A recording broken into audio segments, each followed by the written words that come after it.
Hi everyone, this is Lalita. Heartily welcome back to our channel Murugan's Mom. Thumbnail చూసుంటుంటారు కదా. అరుణాచలం నుండి కాంచీపురం అయితే బస్సులో వెళ్తున్నాము. ఈ వీడియోలో అక్కడ రూమ్స్ ఎక్కడ తీసుకున్నాము, ఎంత చార్జ్ చేశారు అనే విషయాలతో పాటు అమ్మవారి కామాక్షి అమ్మవారి అభిషేక సమయంలో మెయిన్ చేసిన పొరపాటు ఏంటి అనేది మీతో షేర్ చేసుకుంటాను. అలాగే కంచిలో ఇంకా మేమేమేమి టెంపుల్స్ అయితే విజిట్ చేసాము అనేది కూడా మీతో వివరిస్తాను. అరుణాచలం టు కాంచీపురం ఈ బస్ అయితే మధ్యాహ్నం 1:20కి స్టార్ట్ అయ్యింది. మనం కాంచీపురం రీచ్ అయ్యేటప్పటికి ఈవినింగ్ 5:15 ఆ టైం అయ్యింది. నెక్స్ట్ వీడియోలో తిరుపతి టు అరుణాచలం మా ప్రయాణం ఎలా జరిగింది అనేది కూడా వివరిస్తాను. కాంచీపురం బస్ స్టాండ్కి వెళ్ళక ముందే టెంపుల్కి దగ్గరగా ఎక్కడుంటే అక్కడ ఆపేమన్నాము. అక్కడ ఆపి ఇక్కడ నుంచి వెళ్ళిపోవచ్చు అని చెప్పేసి అన్నారు. అక్కడ దిగి ఇదిగో ఆటో అయితే మనం మాట్లాడుకుని ఎక్కేసాము. 70 రూపీస్ తీసుకున్నారు. ఎక్కడ రూమ్స్ బాగుంటే అక్కడ తీసుకెళ్ళండి, టెంపుల్కి దగ్గరగా ఉండాలి అని చెప్పాము. లాస్ట్ టైం మేము వెళ్ళినప్పుడు టెంపుల్కి ఎదురుగుండా ఉన్న రూమ్స్ అయితే తీసుకున్నాము. ఇది వచ్చేసి టెంపుల్కి 100 మీటర్స్ దూరంలో అయితే ఉంది. అదే స్ట్రీట్ అండి, కొంచెం దూరంగా నడవాల్సి వచ్చింది. కేకేఆర్ అనమాట. ఇది చాలా బాగుంది. విత్ ఏసీ 1300 రూపీస్ ఛార్జ్ చేశారు. చాలా బాగా అనిపించింది. ఎందుకంటే మనం అరుణాచలంలో మనకి చాలా చాలా కాస్ట్లీ అయిపోయాయి. ఎంత కాస్ట్ ఉంటున్నాయంటే డిమాండ్ ఇంకా మనకి అసలు మాట్లాడే వీలు కూడా ఉండట్లేదు. అంతలా ఉంటుంది. రూమ్స్కి మనం డబ్బంతా వేసేయాల్సి వస్తుంది. ఏసీ లేకపోతేనేమో ఉండలేము. ఏదైనా టూర్ ప్లాన్ చేసుకుంటుంటే ముందుగా అమౌంట్ ఎక్కడ అయిపోతుందంటే రూమ్స్ దగ్గర అయిపోతుంది. ఇక్కడైతే రూమ్ వర్త్ అనిపించింది. ఇది నైట్ విజువల్. రూమ్కి వచ్చిన వెంటనే ఫాస్ట్గా మళ్ళీ స్నానాలు అవి కానిచ్చేసి అమ్మవారి దర్శనానికి వెళ్ళిపోదాం, ఎందుకు ఒక్కరోజు వేస్ట్ చేసుకోవడం ఎందుకు అనిపించి, రెస్ట్ తీసుకుని వేస్ట్ చేసుకోవడం ఎందుకు అనిపించి వెంటనే రెడీ అయిపోయి అమ్మవారి టెంపుల్కి ఆ నైటే వచ్చేసాము. ఎంత అద్భుతంగా జరిగిందంటేనండి అమ్మవారి దర్శనం మాటల్లో వివరించలేనమాట. అమ్మవారికి ఎదురుగుండా చిన్న ధ్వజస్తంభం ఉంటుంది కదా, అక్కడ ఒక 15 మెంబర్స్ అన్న దర్శనానికి లైన్లో ఉన్నారు. నా పక్క నుండి నేను వస్తున్నాను అనమాట. పక్క లైన్ నుండి వస్తుంటే నా వరకు వచ్చే ముందు వరకు దర్శనానికి వెళ్ళనిచ్చారు. ఆ తర్వాత నా దగ్గరికి వస్తున్నాక ఆపేసి వెనక నుంచి ఇలా రమ్మన్నారు. నాకు ఇంకెంత బాధ వచ్చేసిందో, అదేంటి మేము ముగ్గురమే కదా ఉన్నాము, ఇలా దర్శనం చేసేసుకొని ఇవ్వచ్చు కదా అని అనుకుని మళ్ళీ వెళ్ళి పక్క నుంచి మళ్ళీ వచ్చాను. వస్తే అక్కడ మమ్మల్ని ఆగిపోనిచ్చారనమాట. మీరు నమ్మరు, ఆ పక్క లైన్లో ఉన్న 15-20 మెంబర్స్ అయ్యేంత వరకు కూడా నేను అమ్మవారిని అలా చూస్తూ ఉన్నాను అనమాట. ఆనందం వచ్చేసింది అని అంటే మాటల్లో చెప్పలేను. నాకేంటో అమ్మవారు నవ్వుతున్నట్టుగా అలా అనిపించారు. చాలా ఆనందం వచ్చేసిందండి. అమ్మవారి కుంకుమని ప్రసాదంగా తీసుకుని బయట వైపుకి అయితే వచ్చేసాము. బయట వైపుకి వచ్చిన తర్వాత బయట ఉన్న సెక్యూరిటీ గార్డ్ని అడిగాను, ఏమండి రేపు అభిషేకం చేయించుకుందాం అనుకుంటున్నాము, ఎర్లీ మార్నింగ్ టికెట్ ఎక్కడ తీసుకోవాలి ఏంటి అని అడిగాను. అడిగితే లోపల పంతులు గారు ఉన్నారు కదమ్మా, వాళ్ళని అడగండి, వాళ్ళు మీకు చెప్తారు అని అన్నారు. సరే అని మళ్ళీ లోపలికి వెళ్ళాను అనమాట.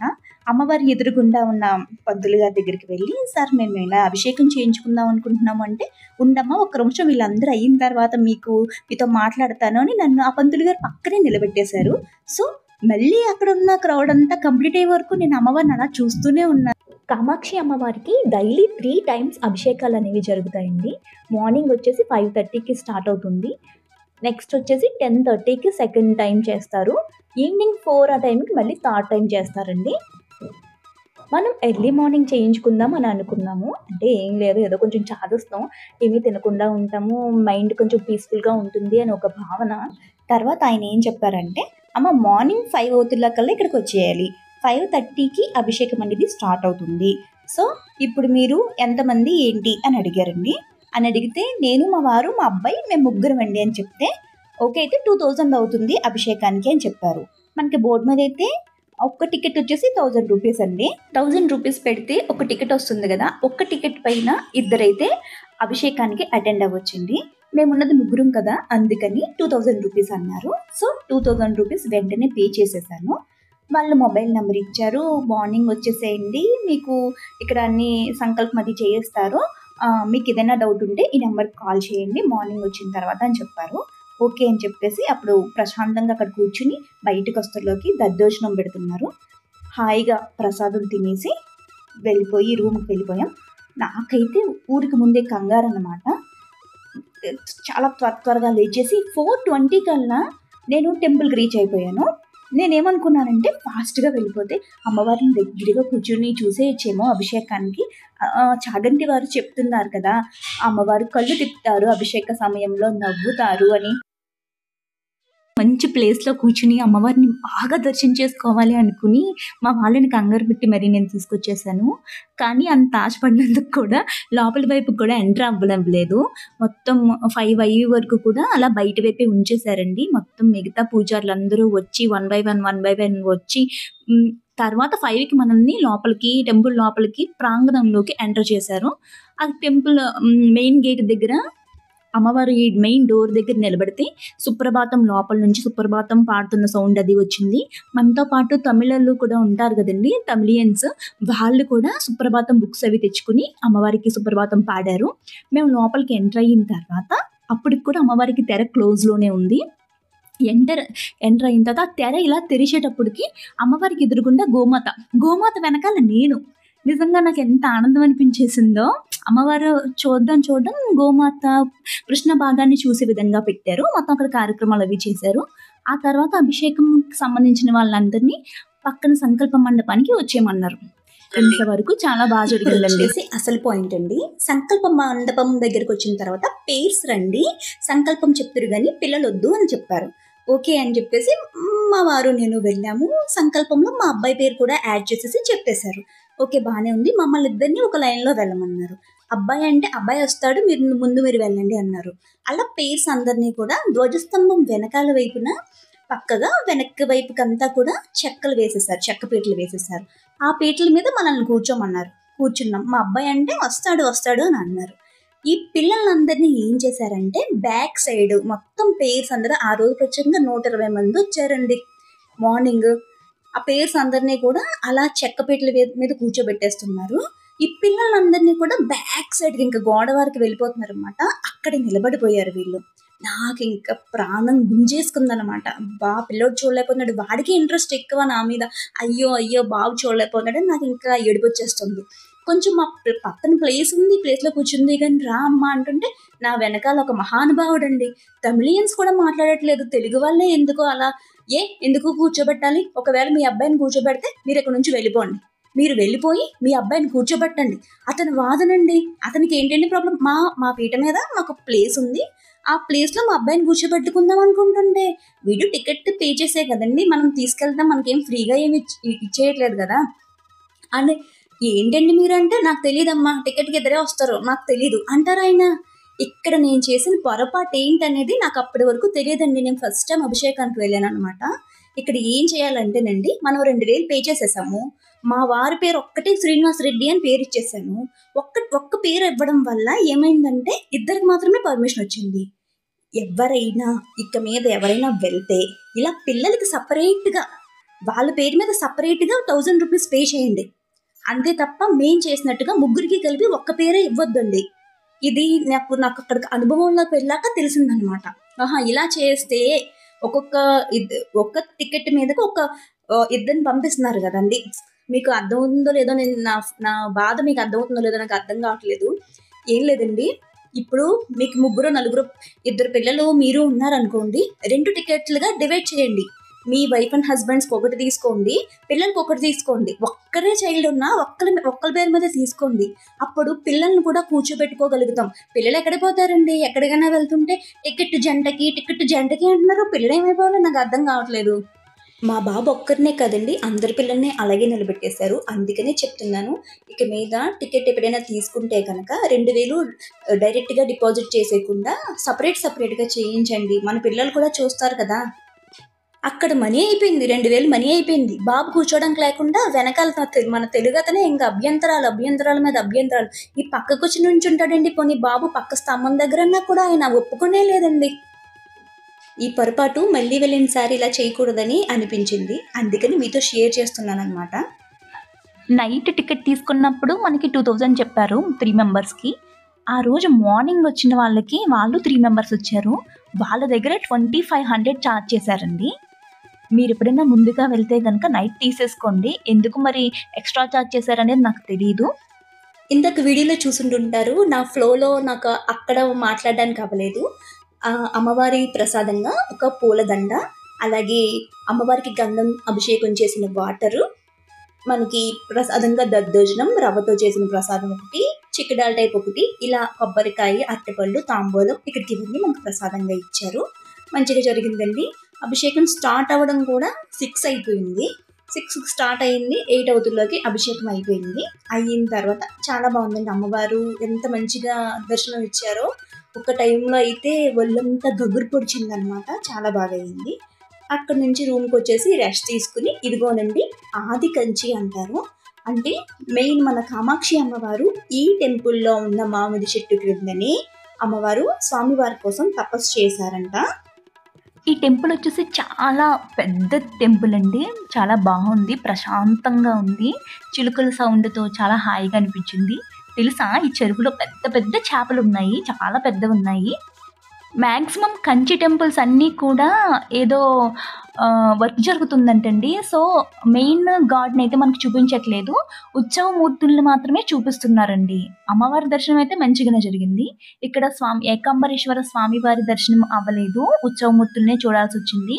అలాగే మనకి మిగతా టెంపుల్స్లో కూడా, నారాయణుడి టెంపుల్ దగ్గర అన్ని చోట్ల కూడా మ్యాక్సిమం మాకు మెయిన్ దేవుళ్ళని అయితే చూడడానికి వీలు పడలేదండి. ఉత్సవమూర్తుల్ని దర్శనం చేయిస్తున్నారు అందరితో. సప్త మోక్షపురులలో మన సౌత్ వైపునున్నది ఈ కాంచీపురం అండి. కాంచీపురాన్ని మోక్షపురిగా చెప్తారు. అంటే కంచిలో పుట్టిన వారికి, కాశీలో చనిపోయిన వారికి మోక్షం లభిస్తుందని చెప్తూ ఉంటారు. అలాగే ఇక్కడ ఉన్న ఈ ఏకాంబరేశ్వర స్వామి వారి టెంపుల్లో ఉన్నది కూడా పంచభూత లింగాల్లో ఒకటైన పృథ్వీలింగం అండి. అమ్మవారు తన హస్తాలతో తను స్వయంగా చేసిన లింగం అన్నమాట. ఈసారి మనకు దర్శనం అవ్వడం లేదు, గతంలో చేసుకున్నాం కానీ ఎప్పుడు తప్పడే కదండి. అలాగే అమ్మవారి టెంపుల్ వచ్చేసి మనకి నాభి పడిన ప్లేస్ అనమాట. అష్టాదశ శక్తి పీఠాల్లో ఒకటి అమ్మవారి నాభి పడిన ప్లేస్. ఎంత మంచి ప్లేస్కి వచ్చామో కదా. ఇవి అస్తమాను మళ్ళీ మళ్ళీ మళ్ళీ మళ్ళీ రావాల్సిన ప్లేస్ అని నాకు అనిపిస్తూ ఉంటుంది. మళ్ళీ త్వరగా రావాలని కూడా కోరుకుని వచ్చాను. అదిగోనండి టెంపుల్ వర్క్ అయితే ఇలా జరుగుతుంది. ఇవన్నీ వాహనాలు, స్వామివారి వాహనాలు అనమాట. ఇదంతా 1000 కాళ్ళ మండపం అండి. చూస్తున్నారు కదా, ఇది కృష్ణదేవరాయల వారు చేయించారంట. ఈ శివలింగాలు చూస్తున్నారా, ఇవన్నీ 1008 శివలింగాలు ప్రతిష్ఠ చేశారంట అప్పట్లోనే. ఇప్పుడైతే మనం ఇలా కట్టగలమండి, అస్సలు అవ్వదు. ఇదిగోనండి మామిడి చెట్టు. 4 వేదాలు ఎలా ఉన్నాయో ఈ మామిడి చెట్టుకి 4 రుచులతో ఉన్న పండ్లు అయితే వస్తాయంట. ఇది అసలు చెట్టు కాదండి. అసలు చెట్టు అయితే 3500 years బ్యాక్ది. అది కాలం చేస్తే మెయిన్ చెట్టు నుండి వచ్చిన చెట్టు అన్నమాట అండి ఇది. దీనికి కూడా ఈ చెట్టుకు కూడా 4 రుచులతో ఉంటుందంట మామిడి పళ్ళు. పైగా ఈ మామిడి పళ్ళు సంతానం లేని వాళ్ళు ఎవరున్నారో వాళ్ళు తింటే మంచి సంతానం కలుగుతుందని ఇక్కడ ప్రసిద్ధి అంట. చెట్టు నిండా బోల్డని పండ్లు ఉన్నాయండి. కాకపోతే లోపల వైపుకి మనకి ఎంట్రీ లేదు, చుట్టూ కట్టేసారు తెరకట్టినట్టు. చెప్తున్నాను కదా వర్క్ జరుగుతుంది అని. ఏకాంబరేశ్వర స్వామి వారి టెంపుల్కి ఆపోజిట్లో మనకి కంచి కామకోటి పీఠం అయితే ఉందండి. అక్కడికి కూడా వెళ్ళి దర్శనం అయితే చేసుకుని వచ్చాము. చాలా పీస్ఫుల్గా, చాలా హాయిగా అనిపించింది. మొబైల్ ఎంట్రీ లేదు కనుక నేను ఫోటో కూడా తీయలేదు. మీకు ఆటో డ్రైవర్ నెంబర్ ఇస్తాను. చాలా మంచిగా చూపించారండి. అన్ని టెంపుల్స్ చాలా చక్కగా చూపించారు. బయట వేరే ఆటో వాళ్ళు అయితే 4 ప్లేసెస్కి 700 అలా అడుగుతున్నారు. ఈయనైతే 500 అడిగారు. మొత్తం మనకి చూపించిన ఆలయాలన్నిటికీ కలిపి మనకి 700 తీసుకున్నారు. అలాగే మంచి మంచి షాప్స్ అయితే మనకి చూపిస్తున్నారు. హోల్సేలర్స్ దగ్గరికి తీసుకుని వెళ్తున్నారు. ఇదిగో నుండి ఇక్కడ కనిపిస్తున్న మామిడి చెట్టు యొక్క కాండమే 3500 years బ్యాక్ది. అమ్మవారు తపస్సు చేసిన చెట్టు ఇదేనండి. ఎవరైనా సరే టచ్ చేసి దండం అయితే పెట్టుకోవచ్చు. ఇక్కడ నుండి మనం అనంత పద్మనాభ స్వామి వారి ఆలయాన్ని అయితే దర్శించుకుందాం. ఈ ఆలయానికి వెళ్ళాలి అని అనుకుంటే ఆటో వాళ్ళకి చెప్పండి, వాళ్ళు తీసుకుని వెళ్తారు. బయట వైపుకి టెంపుల్లా కనిపించడం లేదు, సందులా ఉంది. ఒక మనిషి పట్టేంత సందులా ఉంది. అందులోంచి వెళ్తే లోపల వైపు ఇళ్ల మధ్యలో టెంపుల్ అనేది ఉంది. ఈ ఆలయం గురించి మీ అందరికీ తెలిసే ఉంటుంది, అందుకని షార్ట్గా చెప్తున్నాను. కంచి పరమాచార్య స్వామివారికి ఇక్కడ ఒక పద్మనాభ స్వామి వారి ఆలయం ఉంది అని తెలిసిన తర్వాత అంతా వెతికితే ఎక్కడా కనిపించలేదంట. అప్పుడు ఆయన ఇక్కడ ధ్యానంలో కూర్చొని చూస్తే ఈ ప్లేస్‌లో ఉంది అని తెలిసిందంట. ఆ ఆలయం పైన ఇల్లు ఉంది. సో, ఆ ఇంటిని కంచి మఠానికి ఇచ్చేయమని ఎంత కావాలంటే అంత అమౌంట్ ఇస్తామని చెప్పారంట. వాళ్ళు మాత్రం ఇవ్వము అని చెప్పారంట. 4, 5 ఇయర్స్ తర్వాత వాళ్ళే వచ్చి ఇల్లు సేల్ చేస్తాము అని అన్నారంట. పరమాచార్య స్వామి వారు వాళ్ళకి కావాల్సినంత అమౌంట్ ఇచ్చి, అలాగే వాళ్ళు కంచి మఠంలోనే ఉండేందుకు పర్మిషన్ కూడా ఇచ్చారంట. ఆ ఇల్లు తీయించేసి మొత్తం అంతా చెక్ చేపిస్తే సెప్టిక్ ట్యాంక్ కింద ఈ అనంత పద్మనాభ స్వామి వారు శివలింగం మొత్తానికి 2 ఉన్నాయో, ఒకటే ఉందో క్లియర్‌గా తెలీదండి. అక్కడ అందులో ఉన్నాయని చెప్పి తెలిసిందంట. మొత్తం అంతా క్లియర్ చేయించి అప్పుడు ఇక్కడైతే మనకి ప్రతిష్ఠ చేయించడం జరిగింది. ఇక్కడ కనిపిస్తున్న చెట్టు కూడా అప్పట్లో పెరియవానే మొక్క నాటారంట. ఎంతో అపురూపంగా అనిపించి 1కి 10 సార్లు దండం పెట్టుకుని అయితే వచ్చాను నేను. వెళ్ళిన వారు ఎవరైనా సరే తప్పకుండా దర్శనం అయితే చేయండి. ఇక్కడ నుండి మనం వరదరాజస్వామి వారి ఆలయానికైతే వెళ్ళి దర్శనం చేసుకుందాం. నార్మల్‌గా ఆటో ఆయన ఏం చెప్పారంటే, మేము 4 టెంపుల్స్ చూపిస్తామండి, 500 ఛార్జ్ చేస్తాము. మీకు ఎక్స్ట్రా ఏదైనా కావాలి అనుకుంటే మీరు చెప్పండి, ఇంక్లూడ్ చేద్దామని చెప్పారు. నేనేమో పెద్ద లిస్ట్ చెప్పేశానండి. చిత్రగుప్తుని ఆలయం, కైలాసనాథ్ ఆలయం చాలా చెప్పేశాను. కానీ నాకు టైం సరిపోలేదు. ఓకే, ఉన్న వాటిల్లోనే కవర్ చేద్దామని అనుకున్నాము.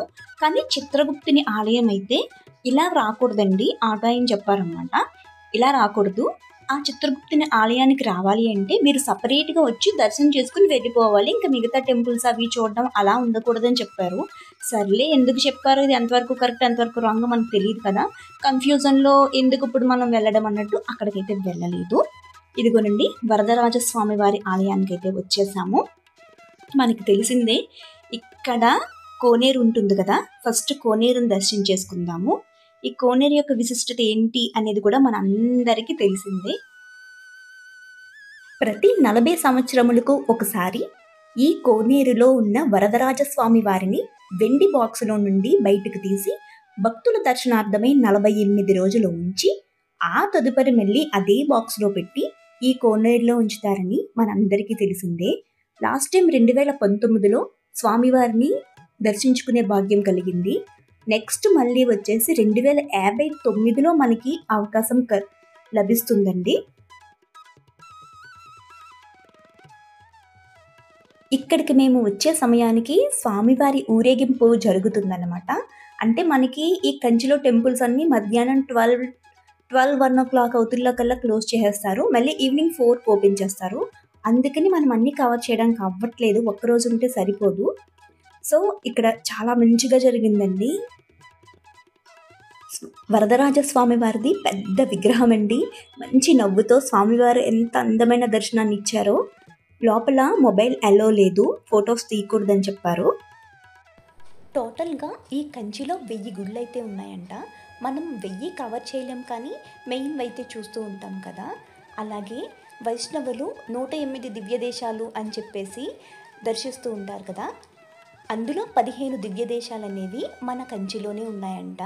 అందులో ఈ వరదరాజస్వామి వారి ఆలయం ఒకటి.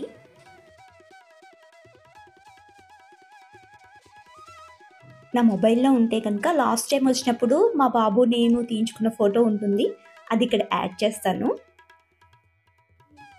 అమ్మవారిని కూడా దర్శనం చేసేసుకుని తర్వాత మనకి సరదాగా ఉంటుంది కదా, వెండి బల్లి, బంగారు బల్లి, వీటిని మనం టచ్ చేసి వచ్చేద్దాం. వీటిని టచ్ చేయడం వల్ల బల్లి పడిన దోషాలు ఏదైనా ఉంటే అవి మనకి అంటవంటండి.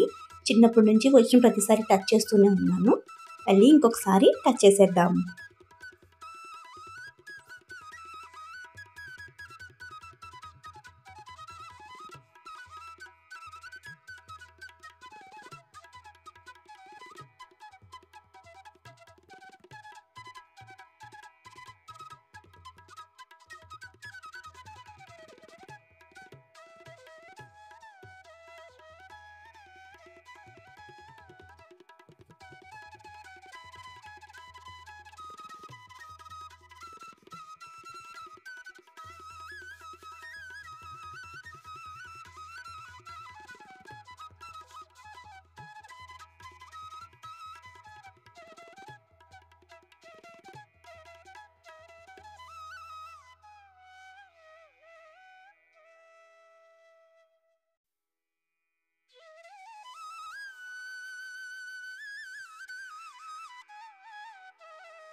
ఈ ఆలయం వచ్చేసి కచ్చపేశ్వర స్వామివారి ఆలయం. క్షీరసాగర మదన సమయంలో శ్రీ మహావిష్ణువు కచ్చపి అంటే తాబేలు రూపంలో మందర పర్వతానికి సపోర్ట్గా ఉన్నారు కదండి. వాసుకుని తాడుగా చేసి చిలకడం స్టార్ట్ చేశారు కదా. ఆ టైంలో స్వామివారు ఆ అవతారంలో ఉండగా ఇక్కడ శివలింగాన్ని ప్రతిష్ఠించారంట. సో అందుకని ఈ శివలింగానికి కచ్చపేశ్వర లింగం అని పేరైతే వచ్చింది. ఈ ఆలయంలోని కొలనుకి ఒక ప్రత్యేకత ఉంది అంట. ఆదివారం రోజున స్నానం చేసినట్లయితే అనారోగ్య సమస్యలు ఏమి ఉన్నా తొలగిపోతాయంట. అలాగే 4 వైపులా 4 ప్లేసుల్లో కూడా స్నానం చేయడం వలన 4 రకాల ప్రయోజనాలు కలుగుతాయంట.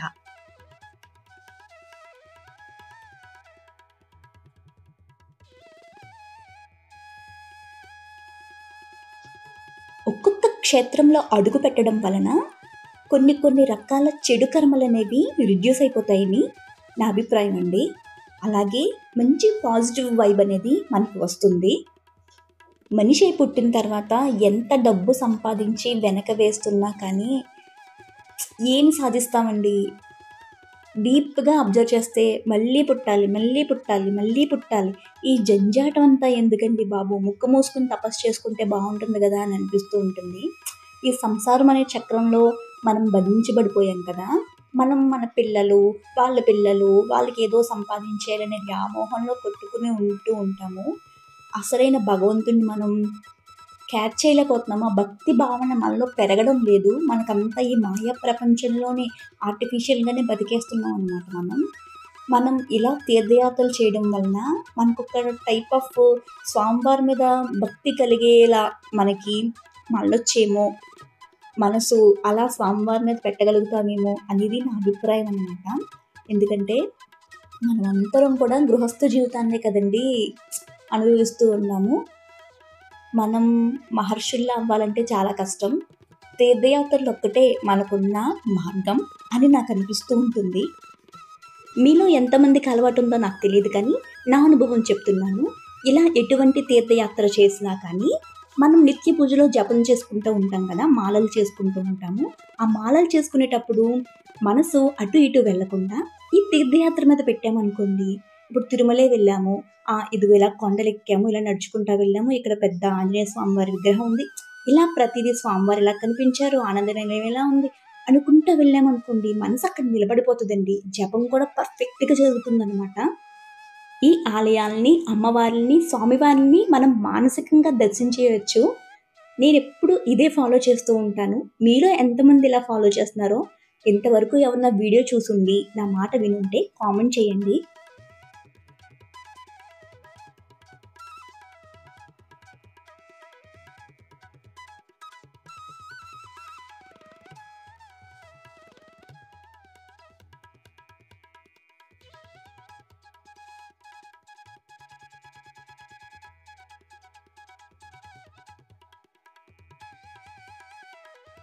తిరుమల కొండంతా నడిచి వెళ్ళాం కదండి. మోకాళ్ళ పర్వతం అంతా కూడా మోకాళ్ళ మీద ఎక్కడం జరిగింది. తర్వాత రోజు దర్శనం చేసేసుకుని తర్వాత అరుణాచలం వెళ్ళి గిరి ప్రదక్షిణ చేసేసి ఇలా వచ్చాం కదా. నాకు కొంచెం కాళ్ళు నొప్పులు వస్తున్నాయి, కొంచెం కుట్టినట్టుగా స్లోగా నడుస్తున్నాను నేను.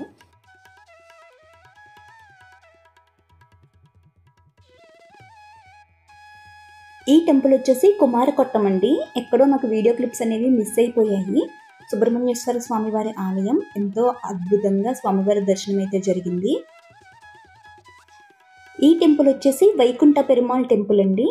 ఇక్కడ కూడా లోపల వర్క్ జరగడం వల్ల మెయిన్ స్వామివారిని మనం దర్శించలేకపోయాము, ఉత్సవమూర్తుల్ని దర్శించాము. ఇక్కడ చెరువు ఉంది కదా, ఈ చెరువు ఎప్పుడు కూడా ఎంత వర్షం వచ్చినా సరే చెరువులో ఒక్క చుక్క డ్రాప్ కూడా ఉండదంట. వెంటనే అది ఎండిపోతుంది, ఆవిరైపోతుంది అని చెప్తున్నారు. ఇక్కడ కూడా చాలా ప్రశాంతంగా దర్శనం అయితే జరిగింది. లోపలికి కెమెరా అలౌ లేదండి, మొబైల్ అలౌ లేదు. వచ్చిన రోజు ఆ మన్నాడు మంగళవారం, ఆ మన్నాడు బుధవారం, 3 రోజులు కూడా నేను అమ్మవారిని మార్నింగ్ అండ్ ఈవినింగ్ కుదిరిన టైంలో దర్శనం చేసుకున్నాను. 3 రోజులు 3 రూపాలలో అమ్మవారి దర్శనం ఇచ్చారు. ఈ టెంపుల్లో స్వామివారు వామనావతారంలో కనిపిస్తారు. అత్యద్భుతంగా ఉంటుంది ప్రశాంతమైన వాతావరణంలో. గోడకి చెక్కబడి ఉంటుందన్నమాట. అంటే పర్టిక్యులర్‌గా పెట్టింది కాదు. గోడకి చెక్కబడి ఉంటుంది. స్వామివారి ఒక కాలు ఆకాశాన్ని అందుకోవడం అదిని. నేను ఫోటోస్ అవి తీయలేదండి. చాలా ప్రశాంతంగా ఉంటుంది ఆలయం కూడా. లోపల మనకి ఎక్స్‌ప్లెయిన్ చేసైతే వివరిస్తారు. ఇదండి కంచిలో మా ప్రయాణం. మేము చూసిన ఆలయ విశేషాలు మీతో తెలియజేసుకున్నాను. కథ కంచికి మనం ఇంటికి. ఇంకా అంతే. మళ్ళీ ఎప్పటికి అమ్మవారు పిలుపొస్తుందో అప్పుడు రావడమేనన్నమాట. అంతవరకు వెయిట్ చేయాల్సిందే మనం. వీడియో నచ్చినట్లయితే please like, share, comment and subscribe. Thank you for watching.